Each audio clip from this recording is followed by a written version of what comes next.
Bonjour à tous, bienvenue dans ce nouvel épisode de podcast. On se retrouve aujourd'hui pour un épisode un petit peu particulier dans le sens où il va être un petit peu plus court, un petit peu plus condensé, parce qu'on est un petit peu sur un épisode entre deux par rapport en fait toujours au tournoi de Teach, comme vous avez pu voir dans l'introduction, dans laquelle je suis toujours très active. Mais voilà, en fait, ça entraîne comme conséquence le fait que aujourd'hui, malgré le fait que ça fait à peu près un mois que j'ai enregistré le précédent épisode, je n'ai pas de projet terminé à vous montrer. Pour la simple raison que, en fait, pour chaque match de tournoi, j'ai décidé de castonner un projet bien particulier. Ce qui fait que si ce projet n'est pas terminé au moment où le match se termine et où le suivant commence, eh bien, je laisse le projet de côté et j'en commence un autre. Donc, je me retrouve un petit peu dans la situation où pas mal de manches en attente, notamment. Donc ça, vous allez le voir. Mais je préfère faire comme ça. Je trouve ça plus rigolo, plus motivant. Ça a un côté un petit peu ludique. Donc cet épisode sera un petit peu plus court, je pense, aussi parce que j'ai pas énormément de temps devant moi, sans vouloir faire de cachotterie. J'ai pas beaucoup de temps.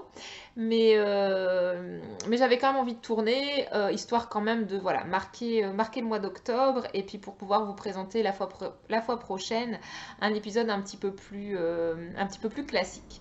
Mais pour cette fois-ci, on va rester sur simplement la présentation donc, de mes encours, et notamment des encours qui sont un petit peu au dodo de par le fait du tournoi. Avant de vous présenter tout ça, du coup, j'ai décidé d'abord vous parler d'un petit événement qui a eu lieu récemment, il y a une semaine, 10 jours. Donc c'était un tricoté au magasin Paprika Cotton Wool de Tournai.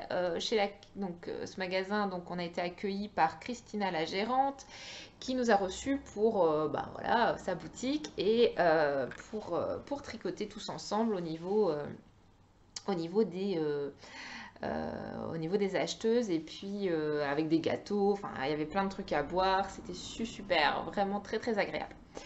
Donc notamment j'ai croisé Anso, Sodoudette, ainsi que plein d'autres personnes avec qui j'ai pu discuter. C'est toujours aussi sympa et c'est vrai que ça change un petit peu de la cabane tricotée de Cambrai.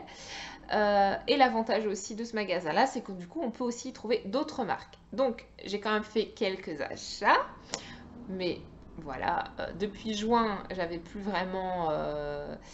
craqué sur des écheveaux-teints à la main, donc je trouve que juin, octobre, bon, on est quand même sur un délai no buy relativement important. Donc là, je me suis dit que quand même, j'avais le droit de tester les petites laines qui sont disponibles dans ce magasin. Et donc, en premier lieu, j'étais très contente de trouver la marque dont pas mal de personnes parlent en ce moment, mais qui n'est pas forcément évidente à trouver en France, à moins de commander, avec des frais de port conséquents, etc. C'est la Eden Cottage Yarn. Voilà.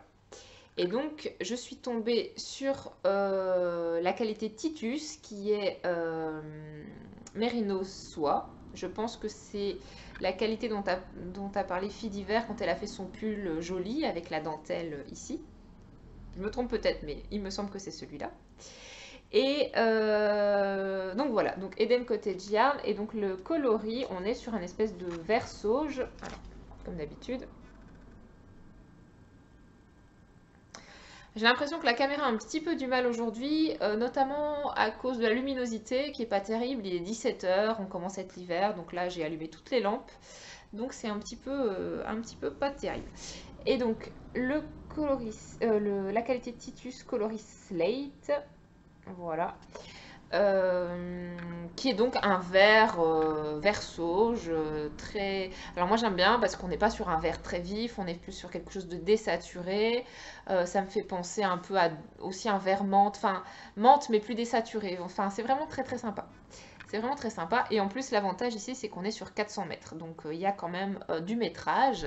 Et j'en ai pris 3. Donc, on a une quantité pull ou gilet. Alors, vu la couleur, je pense que je vais plutôt faire un pull.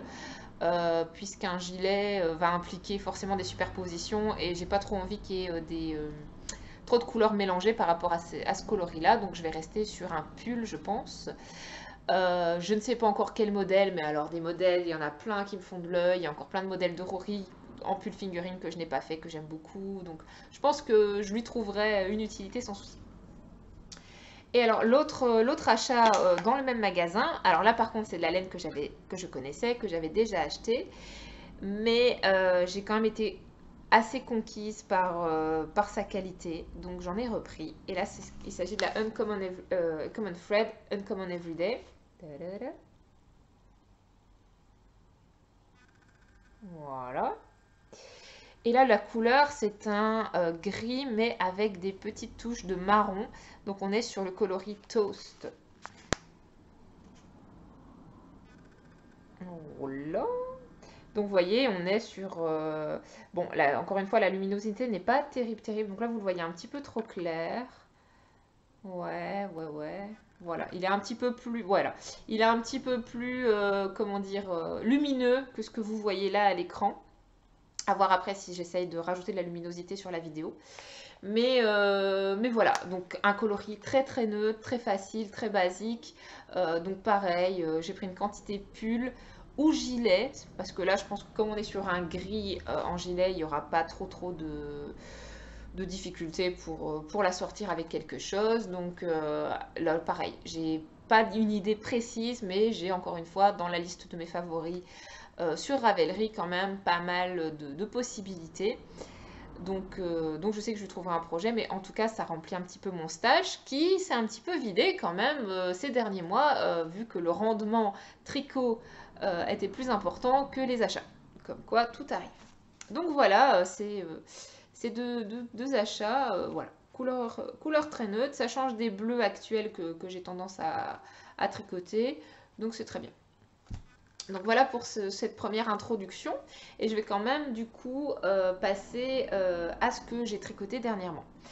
Donc pour remettre un petit peu dans le contexte, pour le premier match, donc moi je fais partie de l'équipe Gryffondor, je le rappelle, on est les gagnants de toute façon pour l'instant, donc voilà, je suis dans l'équipe gagnante. C'est pas forcément grâce à moi, hein, bien évidemment, mais on est quand même des bons tricoteurs avec des vifs d'or et avec du métrage, voilà, il y a un peu des foufous quand même, hein. Bon voilà. Je suis pas la pire. Bien loin devant. Il y a des personnes qui tricotent à mort. Donc bref. Donc le premier match c'était contre Serpentard. Et donc pour emmagasiner du métrage à mort, j'avais fait le châle Masgot que je vous ai présenté à l'épisode précédent. Et le châle Masgot, j'ai réussi à le finir dans les temps. Mais par contre, enfin j'ai réussi à le finir dans les temps, mais il restait quelques jours avant la fin du match. Donc je n'avais pas envie de commencer un gros projet, donc je suis restée dans quelque chose d'assez minus, enfin voilà. Et donc là j'ai avancé sur le gilet en déca de ma fille, de Charline, où je vous ai montré un petit bout, me semble-t-il, la dernière fois, mais là du coup, grâce au match, j'ai eu le temps de l'avancer un petit peu plus. Donc, il est bleu marine, donc forcément, voilà. Voilà, là on le voit très très bien. Donc il s'agit du faux Miss Marple, puisqu'en fait j'ai repris les explications du Lady Marple, en prenant simplement le nombre de mailles nécessaires pour une taille 4 ans. J'ai fait un petit... Je sais plus si j'ai pas fait un calcul, j'ai repris le nombre de mailles d'un autre gilet DK que j'avais fait pour elle en taille 4 ans, et j'ai simplement remis le même motif. Voilà. Sauf que vous avez été très très très très très gentil à l'issue de mon précédent épisode, je pense, et vous m'avez dit, bah écoute, si tu veux, moi j'ai le Miss Marple, donc je peux t'aider au niveau des emmanchures si jamais tu as besoin d'un coup de main, parce que c'est vrai que du coup, par rapport au fait que c'était des manches, il fallait séparer, enfin, on n'est pas sur des manches raglants, j'ai pas voulu faire des manches raglants, donc il fallait séparer le dos du devant, etc. Combien de mailles, enfin, c'était un petit peu compliqué, donc j'ai eu l'occasion d'avoir de l'aide des personnes qui avaient le patron. Voilà, vous en pensez ce que vous voulez, mais moi, j'ai rien demandé et je trouve que la générosité était juste très très agréable et bonne à prendre, donc je l'ai pris. Donc ça m'a permis du coup d'avoir moins de difficultés à faire effectivement les emmanchures, le col ou rabattre quand rabattre, etc. Plutôt que de le faire vraiment à la vas-y comme je te pousse et puis à voir si ça allait peut-être pas faire des choses bizarres. Donc du coup j'ai quand même complètement fini le corps, j'ai même cousu les boutons, j'ai même fait la boutonnière, j'ai cousu les boutons. Ce sont des petits boutons qui étaient vendus dans un sachet avec plein d'autres boutons chez Action, dans les tons bleus et verts. Et du coup, comme j'en avais pas assez, en fait, c'est pas les mêmes. Donc, les premiers, donc le premier et le dernier, ouais, c'est ça. Le premier et le dernier bouton de la boutonnière est indifférent. Donc, vous voyez là, c'est juste une. Voilà. Si tu fais la mise au point, c'est mieux. Voilà, c'est juste voilà une croix et là et le suivant vous avez un petit motif à l'intérieur, un petit motif à l'intérieur. Voilà, bref. Donc tout simple, j'ai voulu rester ton sur ton pour une fois pour pas trancher par rapport à la couleur bleu marine. Voilà, donc là, typiquement, on est dans le cas où bah, il me reste les manches à faire, quoi. Alors, même si c'est des petites manches, ça reste des manches à faire. Donc, je ne sais pas quand est-ce que j'aurai le temps, la motivation, le courage. Mais l'hiver arrivant, et je vais sans doute avoir envie de lui mettre, bien qu'il est encore un petit peu grand, je vais quand même, bah, allez, c'est l'affaire de 3 soirées, hein, les 2 manches, hein, je pense. Donc, bon, je vais quand même essayer de me motiver assez rapidement. Et alors, le col, je sais pas encore si je fais des côtes ou un I-cord, on verra bien. Voilà, c'est vraiment pas évident de vous montrer des couleurs aussi foncées, hein. Voilà. Enfin, ça va, le motif ressort quand même bien. Et puis quand il sera bloqué, je pense que ça sera sympa. Et puis moi, quand je mettrai mon Lady Marple et qu'elle mettra celui-là, ça sera chou, je pense. Voilà. Donc ça, c'était un encours qui dort. Donc pour l'instant, il fait dodo. Le deuxième en cours qui dort, c'est voilà. Donc je continue par rapport au match. Donc pour le match suivant, le deuxième match, c'était Gryffondor contre Poufsouffle. D'ailleurs, on a eu chaud aux fesses. Je pense qu'on a gagné de moins de 20 points. Donc là, c'était vraiment serré, serré, serré. Mais on a gagné quand même. Et pour ce match, je m'étais mis un petit peu en difficulté, dans le sens où par rapport au match précédent où j'avais fait un gros châle au point mousse en 4,5, donc là le métrage, ça bouffait du métrage à mort très facilement, très vite. Là j'avais décidé de faire un gilet en fingering, donc ce qui implique déjà des plus petites aiguilles. Dans mon cas, je les ai tricotées j'ai tricoté en 3,75. Et bah, voilà, qui dit gilet dit rang un aller-retour. Et c'est vrai que ça va quand même moins vite que le point mousse. En tout cas, avec ma façon de tricoter, ça va moins vite. Mais j'avais vraiment, vraiment envie de ce gilet. Et donc là, j'ai fait le Madewell de Rory Locatelli avec la laine Feline Fingering de pâte de velours coloris minuit. Alors, vous allez dire que je le fais exprès. Je suis habillée en bleu. Je vous montre du bleu marine pour le Miss Marple. Et puis, c'est encore du bleu marine. Donc voilà. Donc ça, je crois que je vous l'avais montré la fois dernière. Ça fait presque noir, hein, là. C'est une tristesse. C'est un bleu marine très très foncé. Très très foncé. D'ailleurs, Anne-Sophie, quand elle l'a vu, elle a tout de suite flashé sur la couleur parce qu'elle est un petit peu du genre à aimer les bleus marines, mais les vrais bleus marines, donc ceux qui sont vraiment foncés, et pas comme le gilet que je porte là, ou que je n'ai pas tricoté, hein, c'est un gilet du commerce, mais comme quoi il y en a qui sont quand même sympas, mais j'aurais pu me le faire, hein, c'est du poinerie, qui est un bleu beaucoup plus clair. Là, on n'est pas sur la même chose. Même si pourtant, quand je le mets, je dis bah j'ai mis mon gilet bleu marine, alors qu'en fait il est bleu moyen, on peut dire ça comme ça. Voilà, donc là on est vraiment sur un vrai bleu foncé. Parce que en fait, je n'avais pas de gilet fin dans cette couleur-là dans ma garde-robe. Donc là, je me suis dit que j'y allais. Et donc le Madewell, le voici, le voilà. Vous voyez que dalle. Alors non seulement il est chiffonné, mais en plus, la couleur fait que... Voilà. Ça passe absolument pas à la caméra. C'est une catastrophe. Donc, en fait, donc c'est un gilet raglan qui se tricote du haut vers le bas. Voilà, bon, moi j'adore, hein, les raglans, on y va franchement. Hop, on monte des mailles, on descend, on augmente. Au bout d'un moment, on commence à avoir trop de mailles sur les aiguilles. Et heureusement, c'est au moment où on sépare les manches. Et après, ça descend tout droit. Donc, c'est un gilet no brain, zéro prise de tête. Vous tricotez devant la télé, vous tricotez au boulot, vous tricotez où vous voulez. C'est impeccable. Là où ça commence à être plus compliqué, enfin pas plus compliqué mais plus contraignant, c'est que vous avez quand même des bords-côtes qui sont assez importants. Donc une fois arrivé dans le bas du gilet, c'est les côtes 1-1. Donc les côtes 1-1, c'est quand même ce qu'il y a de plus long que plus. Enfin, c'est plus long que les côtes de 2, les côtes 3-2, enfin tout ce que vous voulez, puisque les côtes 1-1, on change le fil de chaque côté tout le temps.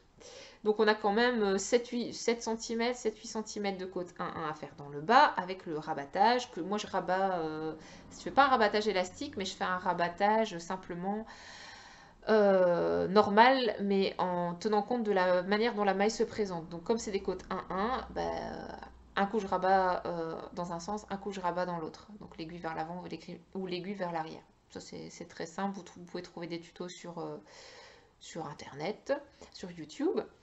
Et après, et là, ça a été la partie la plus... c'est qu'il faut relever toute l'encolure à raison de 3 mailles sur 4, donc sur beaucoup de rangs, puisqu'on est sur de la fingering, donc ça a été extrêmement long. Et il faut se retaper tout le tour du gilet en côte 1-1. Donc ça a été long. Franchement, ça a été long. D'ailleurs, c'était le gilet que j'avais pris pour aller au tricoté de tournée. Et j'étais arrivée à peu près, il me restait quoi, 7-8 rangs à faire au niveau de l'encolure. Et je pensais franchement que j'allais avoir le temps, mais vraiment avoir le temps de le faire au tricoté, de rabattre et tout ça et tout ça. Eh ben non, j'ai même pas eu, je suis même pas arrivée au rabattage. J'ai rabattu plus tard dans la soirée en rentrant chez moi, je pense, parce que tellement c'est quand même vachement long, quoi. Et pourtant, moi en tricoté, j'arrive quand même à rester assez concentrée sur mon projet. On papote, mais j'arrive quand même à rester assez concentrée sur le projet. Mais là, j'ai pas pu. Voilà, et donc c'est vraiment un gilet très basique et j'ai quand même eu le temps pour le match de commencer une manche. Donc là je suis quand même pas mal avancée sur cette manche là. Je dois être arrivée en dessous du coude, donc il reste pas grand chose pour le finir. Il me reste ça, donc il me reste peut-être 60 grammes. J'espère que ça ira pour finir les 2 manches. Auquel cas, si ça va pas, il me reste quand même l'échantillon. Mais voilà. Non, mais voilà. Moi, je suis très contente. Maintenant, j'avoue qu'il sera plus... Vous voyez rien. Il sera plus sympa quand il sera fini et que surtout, il y aura les coudières. Parce que c'est un gilet sur lequel il y a la particularité, en fait, Rory, elle précise bien, qu'elle a créé ce patron parce qu'elle voulait faire vraiment un gilet très basique, mais elle voulait quand même y apporter une touche particulière, parce que juste faire du jersey, euh, elle voulait vraiment de la simplicité, mais il fallait quand même qu'il y ait quelque chose qui ressorte. Et donc en fait, normalement, vous avez une coudière ici qu'on tricote à part et qui vient se coudre à la fin.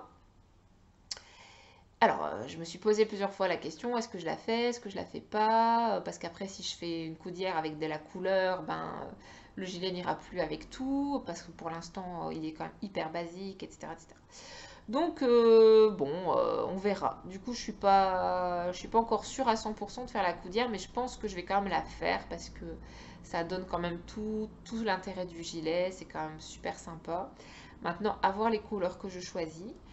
Je me suis demandé à un moment donné si j'allais pas faire le trio, le même trio que sur mon mascotte, donc du caramel, de l'écru et un autre bleu, ça pourrait être sympa. Sinon, j'ai encore en stock un moutarde, plus moutarde que caramel du coup, qui pourrait aussi être sympa, aussi avec de l'écru et avec du bleu. Enfin, voilà, je pense peut-être plus partir sur ces coloris-là qu'un rose pétant par exemple. Ça, c'est sûr que je ne mettrai pas. Même du rouge, je pense que ça ferait quand même bizarre. Ou alors je reste vraiment neutre et je reste sur bleu et cru, à la limite. Mais pareil, je pense que ça sera dommage. Il va quand même manquer la petite touche de peps qui va venir faire ressortir les coudes. Donc ce serait dommage. Voilà, j'ai fait aucune modification par rapport au patron, donc j'ai rien à vous dire de particulier. Il y a une seule chose qui me fait un peu flipper. Parce que comme d'habitude, j'ai eu un souci d'échantillon. Donc quand j'ai fait mon échantillon et que j'ai vu combien de mailles j'avais pour 10 cm, j'ai été obligée de faire la taille XL pour faire l'équivalent d'une taille S comme d'habitude. Donc bon ben voilà, hein, je suis partie là-dessus. Et au moment de reprendre les mailles pour faire la manche, je la trouve quand même un chouïa large. Alors, Elle a un chouïa large par rapport à ce que je fais d'habitude. Et pourtant, quand je mesure, en fait, elle a la bonne dimension par rapport à ce que le patron dit. En fait tour de bras 30 cm, donc ça fait 15 à plat. Et quand je mesure, elle fait bien 15 cm à plat. Donc est-ce que c'est juste moi qui affabule ou est-ce que d'habitude en fait mes manches sont beaucoup trop serrées? Je pense que c'est plus ça. C'est que d'habitude mes manches sont vachement serrées alors qu'elles ne devraient pas l'être. Mais là c'est vrai que c'est quand même assez large en sortant de l'emmanchure. Après, en contrepartie, je me dis que du coup, ça permettra aussi de pouvoir porter en dessous peut-être des choses un petit peu plus des manches longues sans que ça fasse tout serré au niveau du tricot parce que comme on a rajouté une couche supplémentaire, bah, les mailles sont toutes écartées et c'est pas forcément très joli. Je bois un petit coup parce que...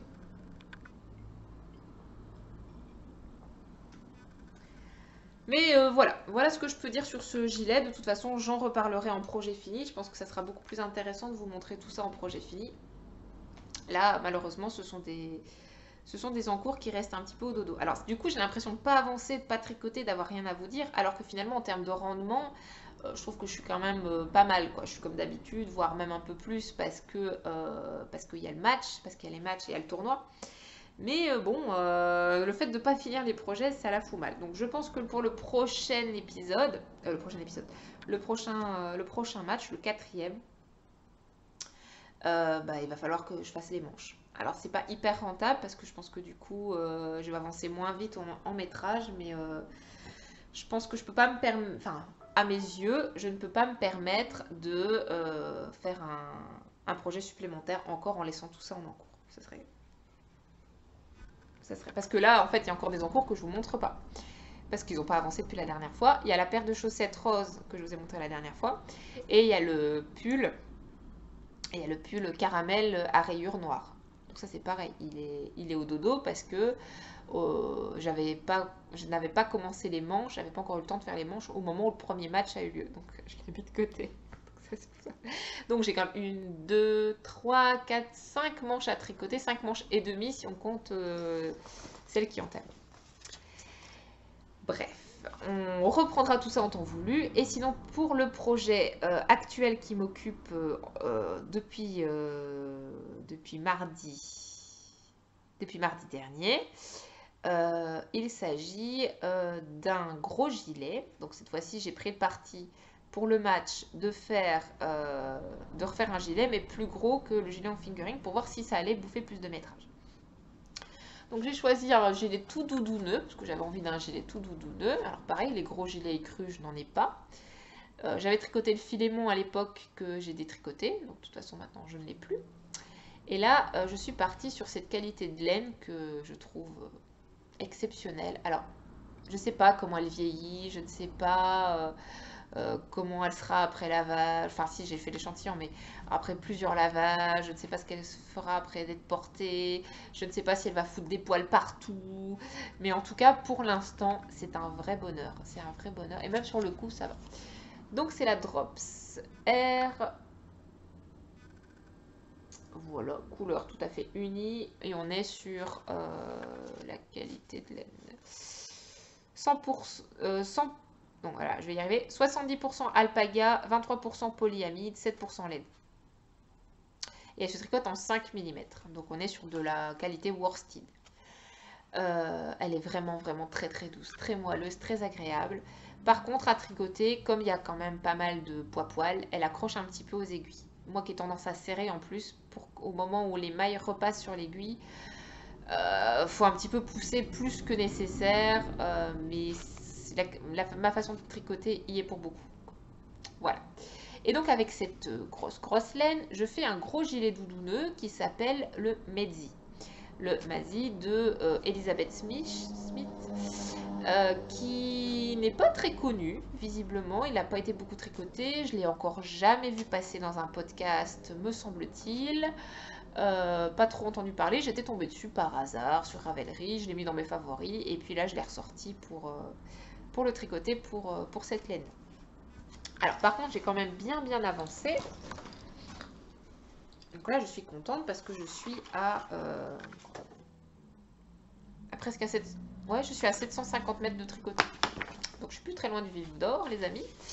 Et donc, pour vous montrer une petite photo de ce que donne ce gilet, je vais trouver... Pardon pour le bruit. Voilà. C'est celui-là.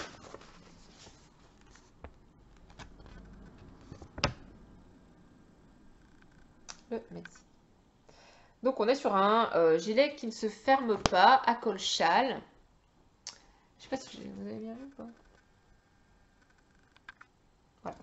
C'est un donc, gilet à col châle qui ne se ferme pas, avec des petites popoches sur les côtés et puis un petit motif au niveau de l'encolure qui est très sympathique. Donc je vous montre où j'en suis. Alors pas forcément évident à montrer, mais on va faire ce qu'on peut. Pam, pam, pam, pam, pam. Voilà, j'en suis là. J'en suis à... je viens de raccrocher les manches il n'y a pas très longtemps. J'ai fait quelques rangs de raglan de diminution et voilà. Donc en fait, c'est, comme vous le voyez, un gilet bottom-up. Donc au moment où j'ai pris la laine, acheté le patron, imprimé le patron, commencé, je n'avais pas vu que c'était un bottom-up. En fait, en voyant le beau raglan dessiné, je me suis dit, enfin voilà, c'est un top-down et en fait non, c'est un bottom-up. Alors c'est, pour le coup, ça m'a pas trop dérangé. Parce que là, je m'étais dit, c'est cool, je vais quand même faire les manches relativement vite. Donc, si c'est un projet que j'arrive pas à finir dans l'ensemble du match, j'aurais quand même fait les manches. Et ça, c'est quand même rassurant, cool, etc. Donc voilà, il en est là. Il en est là. Donc, vous voyez, des petites poches. Alors, on commence par les poches, en fait. C'est-à-dire qu'on tricote l'intérieur de la poche. On tricote donc simplement du jersey sur une dizaine de centimètres. On met de côté, pareil pour la seconde poche. Et après, on monte le gilet. Donc, on monte, on fait d'abord les côtes. On fait du jersey sur 10 centimètres. Et après, en fait, on vient rattacher la poche. Parce qu'en fait, ici, c'est le rang... C'est le même... oui, c'est ça. C'est les mêmes rangs que ceux qui sont reliés aux côtes d'ici. Donc, il vient juste un moment en fait où on rabat les mailles, on fait des côtes, on rabat. Et on vient rattacher la poche qui était en attente et qui du coup vient remplacer. Ce qui implique forcément de faire une couture de poche derrière. Je ne sais pas si vous avez bien compris ce que je viens de vous raconter, mais après, forcément, si vous voulez en savoir plus, il y a le patron à acheter. Et donc là, j'ai fait une couture. Bon, elle n'est pas dégueulasse, hein, franchement, je m'en sors bien. Je m'en sors bien, je trouve. Pour ma petite poche. Alors c'est vraiment une toute petite poche, hein. On peut pas mettre sa main en entier dedans, c'est vraiment juste de la déco. J'espère que par réflexe je vais pas quand même mettre mes mains et puis les déformer à force de mettre mes mains, donc je vais essayer de faire attention. Et après ben, on monte. Il y a quelques diminutions il y a quelques diminutions parce que le gilet il est un peu en forme de V renversé. Et après on a ce petit motif sur les côtés. Donc c'est simplement une petite torsade à faire de temps en temps sur des côtes de 2 en fait. Voilà. Vous voyez bien. Voilà. Et puis après, ben, arrivé à une certaine hauteur, on tricote à part les manches que l'on vient raccrocher. Et puis après, on démarre un raglan en diminution. Alors pour les manches, il y a une petite partie à coudre. Alors pareil, je trouve que c'est pas trop sale ce que j'ai fait. Ça va ou pas? Tac.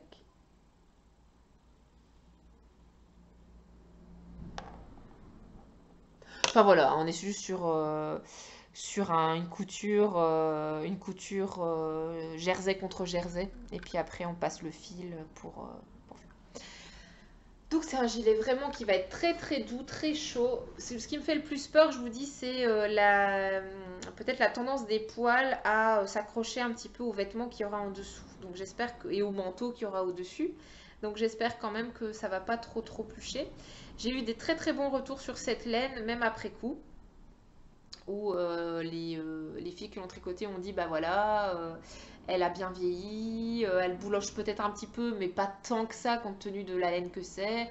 Il suffit de tirer sur une ou deux bouloches et puis c'est fini. Donc plutôt cool hein, ce retour.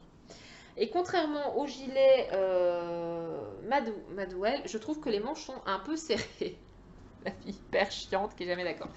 Non, mais en fait, oula, pardon, le mal de mer. En fait, c'est parce que là, on est sur un gilet plus gros. Donc, j'aurais tendance à dire qu'un gilet plus gros, un peu comme celui-là, bah, les manches, elles peuvent être un petit peu plus larges. Parce que le gros gilet implique aussi qu'on puisse mettre des vêtements un peu plus amples, enfin un peu plus épais en dessous, etc. Là, c'est l'inverse. J'ai un gilet en fingering assez fin avec une manche, ou alors c'est juste un effet d'optique, je ne sais pas. Je vais les comparer pour voir. Alors, si je compare le schmilblick, on a la manche ici, tac, et on a la manche ici. D'accord, bah elles font exactement la même épaisseur. Comme quoi, c'est une question quand même de perspective, parce que comme la laine est plus fine, la manche a l'air plus grosse. Et là, comme la laine est plus grosse, la manche a l'air plus fine. Tout va bien. On est mardi soir, je suis en vacances, presque, je travaille vendredi aussi. Mais voilà, donc bon, on verra bien. Après, c'est une manche qui a de l'amplitude. Je pense que si elle doit s'élargir, elle s'élargira. Ouais, enfin voilà, on peut franchement tirer. Après, c'est vrai que ça écarte un peu les mailles, mais bon, c'est une laine poilue, donc ça devrait pas trop poser de problème.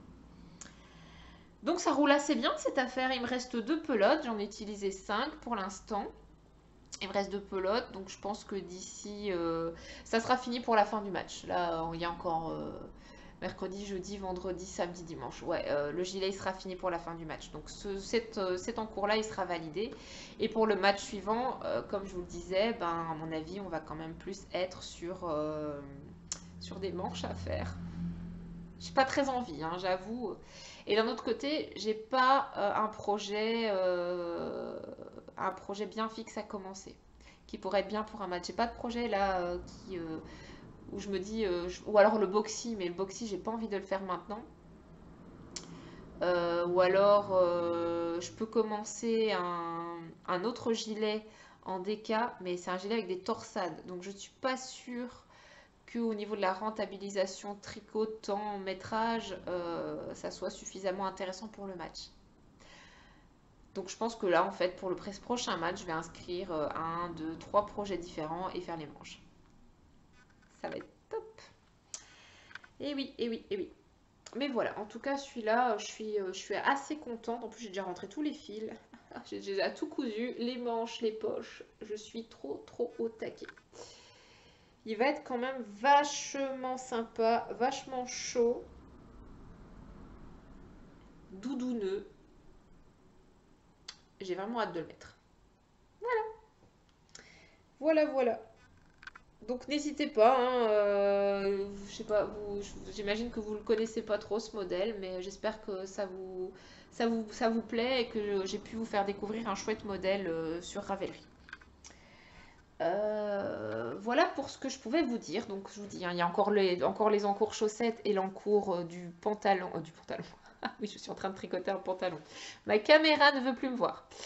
Je suis en train de tricoter le pull aussi assez large à Hint of Summer avec les rayures et la couleur caramel. Mais voilà, ils sont tous au dodo, donc j'ai 5 en cours. C'est super, ça fait longtemps que ça ne m'était pas arrivé. Mais je le vis bien, ça va. Par contre, je sais qu'à un moment donné, il va falloir faire toutes les manches. C'est comme ça. Voilà, donc comme prévu, c'est un épisode assez court, mais j'avais vraiment envie de le faire quand même, histoire quand même de marquer un petit peu l'avancée de tous ces projets et vous tenir un petit peu au courant de comment ça fonctionne pour moi au niveau du tricot en ce moment. Je referai un prochain épisode. Je pense que le prochain épisode, le tournoi de Knittich sera terminé. Ouais, parce que là, il reste 4 semaines. Attends, il reste 4 semaines? Oui, il reste 4 semaines. Donc voilà, il sera fini ou presque fini. Et là, je pourrais un petit peu, entre guillemets, passer à autre chose. Alors, je m'étais quand même dit, mais ça, on verra, que une fois que le tournoi de Knittich serait passé, j'allais peut-être un tout petit peu freiner sur le tricot. Parce que j'ai quand même d'autres... Excusez-moi, ça bip de partout. Je suis très demandée. J'ai quand même d'autres centres d'intérêt qui ont été peut-être un petit peu trop longtemps mis de côté, parce que voilà, je fais que tricoter en ce moment en loisir. Et il me semble que ça serait peut-être bien d'y revenir tout doucement, d'y consacrer un petit peu de temps. Alors attention, mes autres loisirs, c'est à rien d'intellectuel, hein. Quand je dis autres loisirs, c'est bouquiner. Bah ouais, bah je bouquine plus. C'est vrai, je bouquine plus du tout. C'est les jeux vidéo, parce que j'en ai quand même la patate. J'ai un super PC, j'ai la patate sur Steam, j'ai plein de jeux en attente et tout. J'ai des histoires qui sont pas terminées. Et j'aime bien en plus, hein, faire tout ça. Mais encore une fois, je préfère le soir me claquer dans mon canapé avec mon tricot que d'aller devant mon ordinateur et jouer à des jeux vidéo. Mais tout doucement quand même, peut-être faire une moitié de la soirée à lire ou une moitié de la soirée à faire autre chose, quoi. Et puis pareil, j'aimerais quand même bien, à force de vous voir faire des choses magnifiques, j'aimerais quand même bien me mettre un jour à la couture aussi. Alors là, après, c'est aussi une question de logistique, d'infrastructure, parce que je n'ai pas la place chez moi pour installer un coin à couture. Ce n'est pas possible à l'heure actuelle. Mais peut-être qu'à long terme, ça pourrait éventuellement bouger. J'en sais rien, moi. Voilà. Il est toujours possible de faire quelque chose, donc peut-être qu'un jour, voilà. Donc tout ça pour dire que je ne vais pas disparaître du jour au lendemain, je vous rassure. En plus, je vous dis ça, si ça se trouve, ma bonne résolution, dans un mois, je l'aurais complètement oublié, hein, je ne sais pas. Mais je pense que je vais peut-être essayer tout doucement de enlever 1 heure ou 2 de tricot par semaine pour pouvoir faire autre chose. Voilà. C'est ma bonne résolution pour l'année 2018, je pense. Donc j'ai quand même 2 mois et demi pour m'y tenir. Ah, voilà, je vais arrêter de discuter parce que comme je vous l'ai dit, en fait, je suis un petit peu pressée. Je dis ça et puis j'arrête pas de vous parler.